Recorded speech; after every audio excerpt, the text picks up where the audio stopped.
Well, the sun shouldn't be a problem now. I threw my glove on there to give some idea of the scale. What I've done is I've laid the joists across. They cost me only 33 cents a piece, incidentally, because they're dunnage. And then I laid these are rejects of from the pallet factory. There's something wrong with them, so they wouldn't work as stringers under the pallets. A stringer.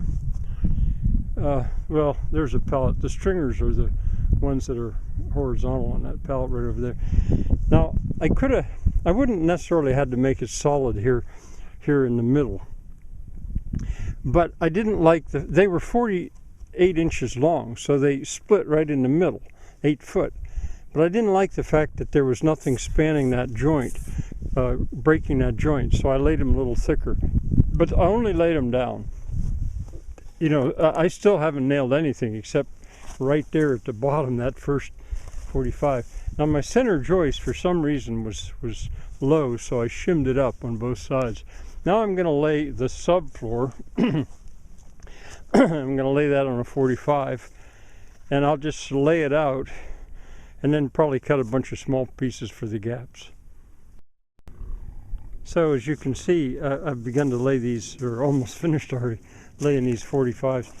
And as far as that gap is concerned, that doesn't matter at all. I'll show you about that later on. Now I'm quite ready to step on here.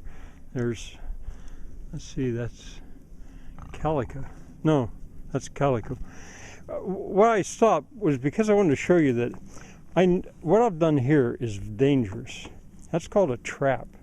Whenever you do that, if you lay a board or a plank not supported on the end where someone might step on it, they'll step there, that'll come smack them in the face, and down they'll go and break their shin or something.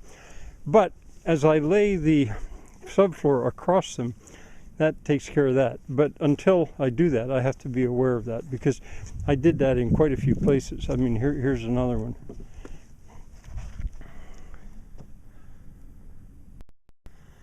There, I went around the outside edge, laying the full, I think these are maybe 40 or 42, it doesn't matter.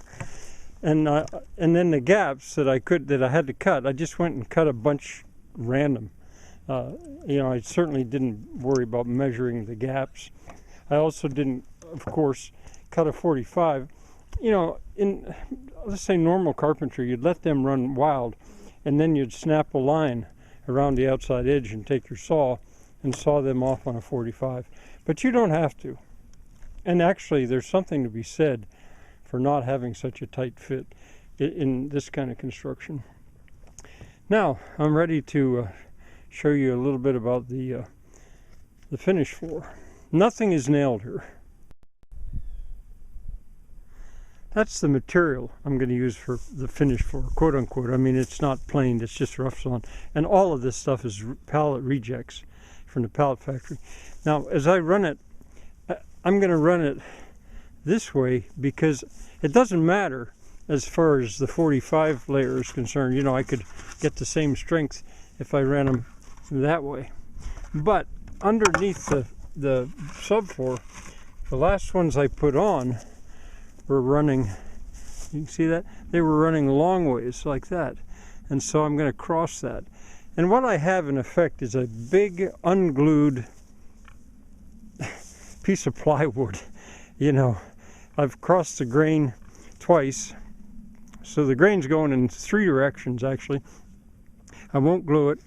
And now as far as sawing it is concerned, these I'm going to make a fairly good fit, but I'm not going to lay them like this. I'm going to plan them in such a way that I don't generate scrap. I'll be able to use the same size pieces the whole way down through, but I may have to show you that later because I've got to go into town, so I think I'll cut it off for the moment.